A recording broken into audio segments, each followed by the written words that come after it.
ओम शांति। आज के बाबा के मधुर महावाक्य हैं। बाबा कहते हैं, मीठे बच्चे, यह नॉलेज बिल्कुल शांति की है। इसमें कुछ भी बोलना नहीं है, सिर्फ शांति में रहकर शांति के सागर शिव बाबा को याद करते रहो। प्रश्न है, उन्नति का आधार क्या है? बाप की शिक्षाओं को धारण कब कर सकेंगे? बाबा बताते हैं, उन्नति का आधार है लव। एक बाबा से सच्चा प्यार चाहिए। नजदीक रहते भी यदि उन्नति नहीं होती है तो जरूर लव की कमी है। बाबा कहते हैं, बाबा से लव हो तो बाप को याद करें। याद करने से सब शिक्षाओं को धारण कर सकते हैं। उन्नति के लिए अपना सच्चा चार्ट लिखो। बाबा से कोई भी बात छिपाओ नहीं। आत्माभिमानी बनते हुए खुद को सुधारते रहो। हम बार बार स्मृति में रखना है कि हम शरीर नहीं है, हम हैं चेतना शक्ति आत्मा। औरों को भी आत्मा स्मृति से ही हमको देखना है। ओम शांति। बच्चे, अपने को आत्मा समझकर बैठो। बाबा को याद करो।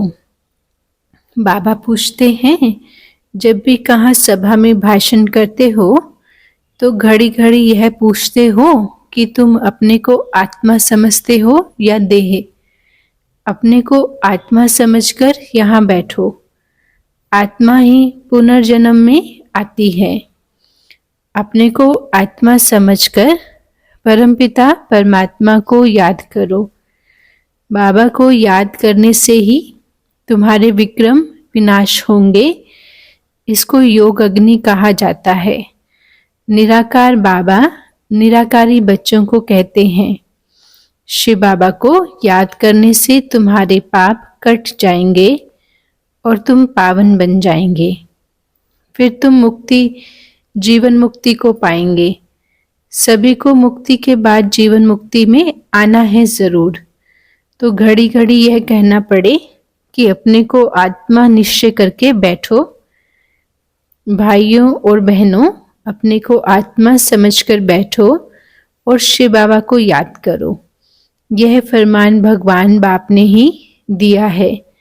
बाबा कहते हैं, यह है याद की यात्रा। बाप कहते हैं, शिव बाबा मेरे साथ बुद्धि का योग लगाओ तो तुम्हारे जन्मांतर के पाप भस्म हो जाएंगे। यह घड़ी घड़ी तुम याद कराएंगे और समझाएंगे, तब समझेंगे कि आत्मा अविनाशी है, देह विनाशी है। अविनाशी आत्मा ही विनाशी देह धारण करके पार्ट बजाकर एक शरीर छोड़ के फिर दूसरा लेती है। आत्मा का सब धर्म तो शांत है। वह अपने सब धर्म को नहीं जानते। मनुष्य, जब भगवान बाबा कहते हैं कि मुझे याद करो तो विक्रम विनाश होंगे। मूल बात यही है। पहले पहले तुम बच्चों को यही मेहनत करनी है कि बेहद के बाबा को, आत्माओं को बाबा कहते हैं। इसमें कोई शास्त्र आदि उठाने की दरकार नहीं है। तुम गीता का मिसाल देते हो तो भी कहते हैं तुम सिर्फ गीता उठाते हो, वेदों का नाम क्यों नहीं लेते हो? बाबा ने कहा, उनसे पूछो वेद किस धर्म का शास्त्र है। कहते हैं आर्य धर्म का। अब आर्य किसको कहा जाता है?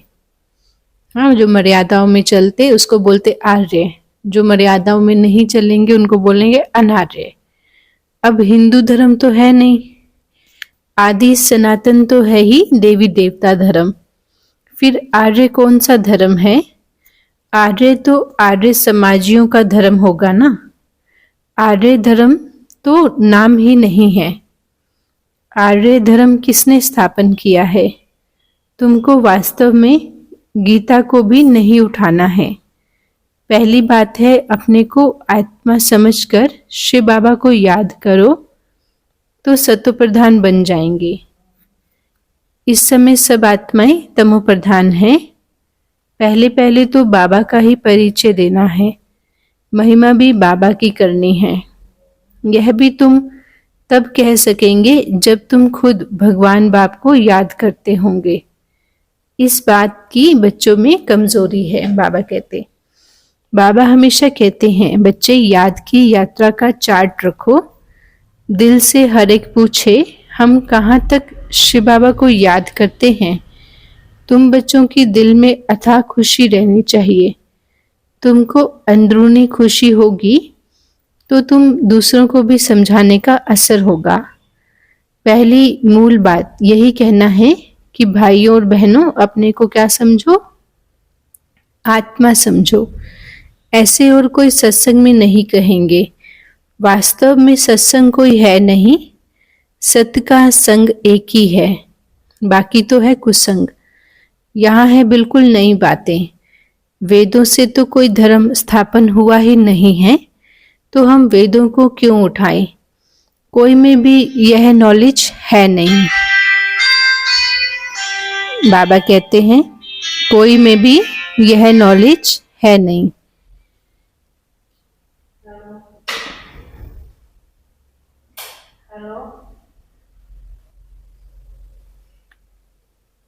बाबा कहते हैं,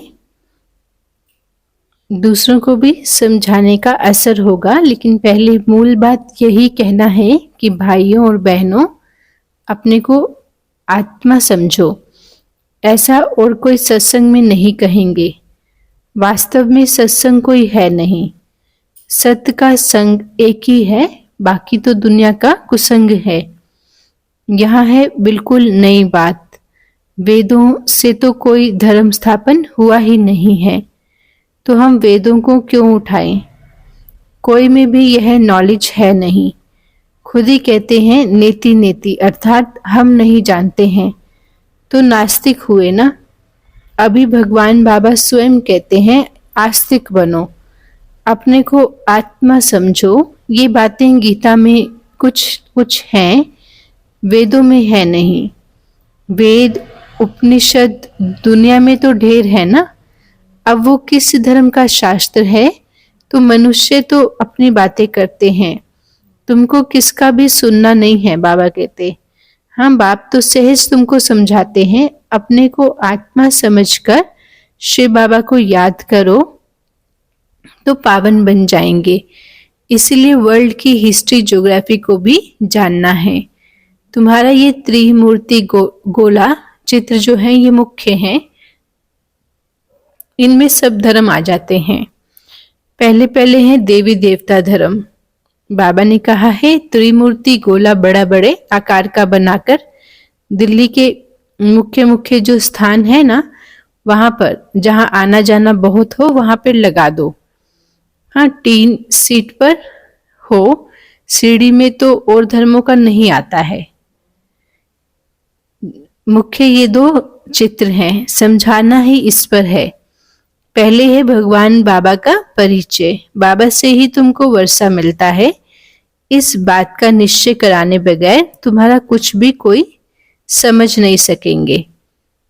एक बाबा को ही नहीं समझा है तो दूसरे चित्रों पर ले जाना ये तो फालतू हो जाता, क्योंकि वो ज्ञान नहीं समझ रहे हैं। तो बाबा कहते फिर उनको पहले बाबा का परिचय दो। अलफ को शिव बाबा को समझने के बगैर कुछ भी समझेंगे नहीं। बाबा के परिचय बगैर और कोई भी बात नहीं करो। बाबा से ही बेहद का वर्षा मिलता है।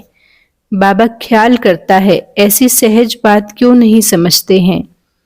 तुम्हारी आत्मा का बाप वह शिव है, उनसे ही वर्षा मिलता है। तुम सब आपस में ब्रदर्स हो। जब इस बात को भूलते हो तब तमो प्रधान बन जाते हो। अभी बाबा को याद करो तो सतो प्रधान बन जाएंगे। मूल बात है ही रचयिता और रचना को जानना। कोई भी जानते नहीं है, ऋषि मुनि भी जानते नहीं थे। तो पहले बाबा का परिचय देकर सबको आस्तिक बनाना है। बाबा कहते हैं मुझे जानने से तुम सब कुछ जान जाएंगे, मुझे नहीं जाना तो तुम कुछ भी समझेंगे नहीं। मुफ्त तुम अपना समय वेस्ट करते हो। चित्र आदि भी जो ड्रामा अनुसार बने हैं वह ठीक हैं, परंतु तुम इतनी मेहनत करते हो फिर भी किसकी बुद्धि में बैठता नहीं है। बच्चे कहते हैं बाबा क्या हमारे समझाने में कोई भूल है? बाबा फट से कह देते हैं हाँ भूल है। अलफ को ही नहीं समझा है तो फट से रवाना कर दो। बोलो जब तक बाबा को नहीं जाना तब तक तुम्हारी बुद्धि में कुछ भी बैठेगा नहीं। तुम भी जब देही अभिमानी अवस्था में नहीं रहते हैं तो उस समय बाबा कहते आंखें क्रिमिनल रहती हैं। आंखें सिविल तब बनेगी जब अपने को आत्मा समझेंगे। देही अभिमानी होंगे तो फिर तुमको आंखें धोखा नहीं देंगी। देही अभिमानी नहीं है तो माया धोखा देती रहेगी। इसीलिए पहले तो आत्मा अभिमानी बनना है। बाबा कहते हैं बच्चे अपना चार्ट दिखाओ तो मालूम पड़े। अगर अभी तक झूठ पाप गुस्सा है तो अपना ही सत्यानाश करते हो ना। बाबा चार्ट देखकर समझ जाते हैं कि ये सत्य लिखा है या अर्थ भी नहीं समझा है। सब बच्चों को बाबा कहते हैं बच्चे चार्ट लिखो। जो बच्चे योग में नहीं रहते वह इतनी सर्विस भी नहीं कर सकते, जोहर नहीं भरता है।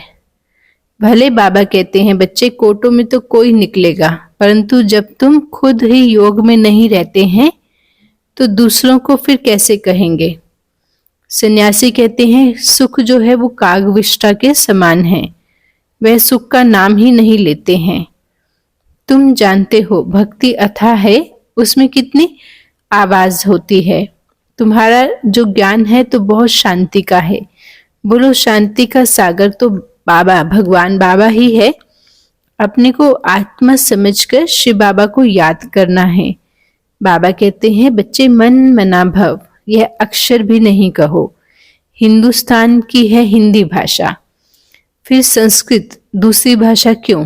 हाँ, अब इन सब भाषाओं को छोड़कर पहले तुम भाषण करो कि अपने को क्या समझो, आत्मा। कहते हैं जो अपने को आत्मा भी नहीं समझ सकते, बाबा को याद नहीं कर सकते हैं, अपने घाटे को कोई समझ नहीं सकते। कल्याण तो है ही बाबा की याद में, और कोई सत्संग में ऐसा नहीं कहते हैं कि अपने को आत्मा समझ के शिव बाबा को याद करो। बच्चे कभी बाबा को एक जगह बैठकर याद करते हैं क्या? उठते बैठते अपने बाबा को याद करो। हाँ, बाबा की याद है ही। आत्मा अभिमानी बनने की बार बार प्रैक्टिस करनी है। तुम बहुत बोलते हो, इतना बोलना नहीं चाहिए। मूल बात तो है शिव बाबा की याद की यात्रा। योग अग्नि से तुम पावन बन जाएंगे आत्मा। इस समय मनुष्य सब दुखी हैं, सुख मिलता ही है पावन बनने से। तुम आत्मा अभिमानी हो किसको समझाएंगे ना तो उनको तीर लगेगा। कोई खुद विकारी होते हैं तो और किसको वो कहें कि आप निर्विकारी बनो तो उनका तीर नहीं लगेगा। बाबा कहते हैं बच्चे तुम खुद याद की यात्रा पर नहीं रहते हैं ना, इसीलिए तुम्हारी बात का तीर भी नहीं लगता है।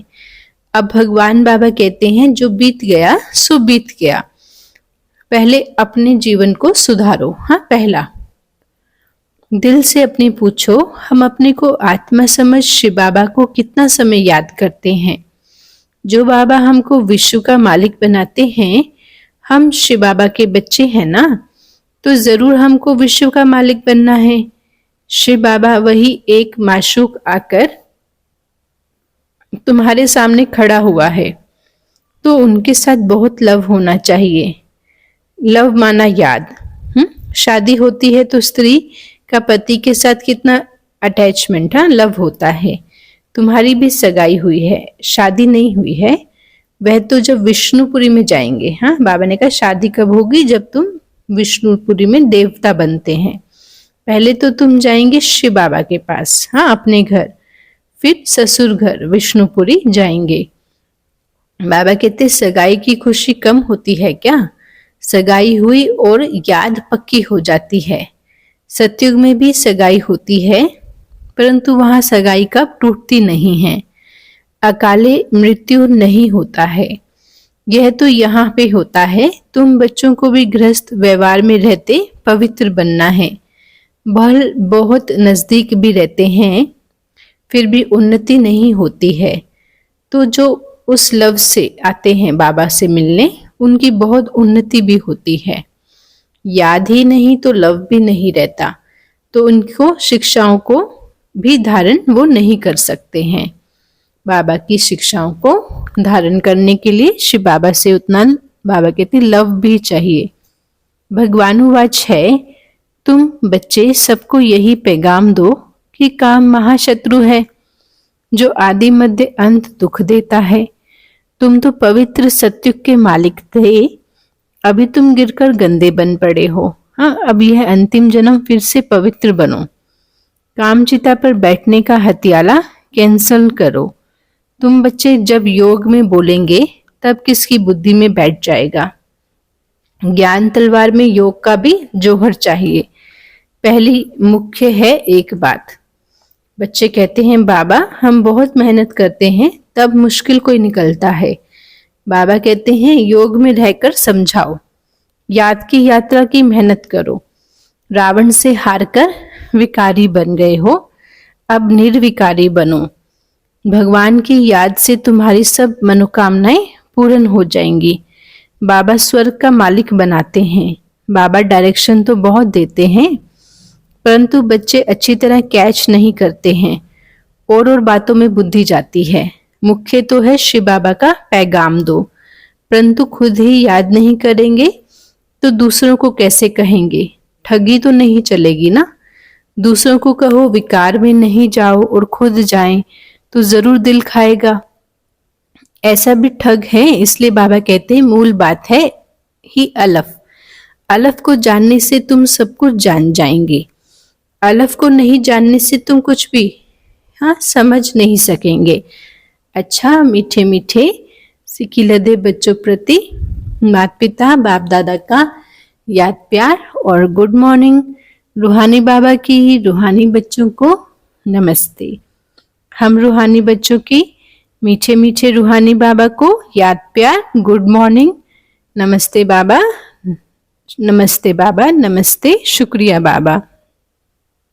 धारणा के लिए बाबा ने कहा अंदरूनी बाबा की याद की खुशी में रहकर फिर दूसरों को बाबा का परिचय देना है।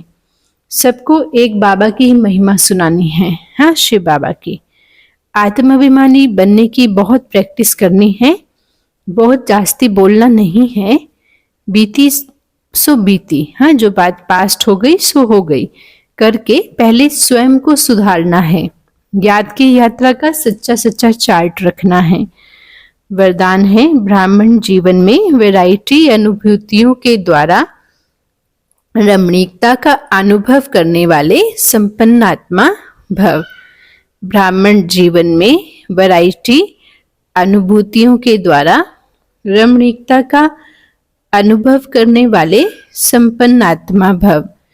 जीवन में हर मनुष्य आत्मा की पसंदी वैरायटी है, तो सारे दिन में भिन्न भिन्न संबंध, भिन्न भिन्न स्वरूप का वैरायटी अनुभव करो तो बहुत रमणीक जीवन का अनुभव करेंगे। ब्राह्मण जीवन भगवान से सर्व संबंध अनुभव करने वाली संपन्न जीवन है, इसीलिए एक भी संबंध की कमी नहीं करना। अगर कोई छोटा या हल्का आत्मा का संबंध मिक्स हो गया तो सर्व शब्द समाप्त हो जाएगा। जहाँ सर्व है वहां ही संपन्नता है, इसीलिए सर्व संबंधों से स्मृति स्वरूप बनो। स्लोगन है भगवान बाप समान अव्यक्त रूपधारी बनकर प्रकृति के हर दृश्य को देखो तो हलचल में नहीं आएंगे।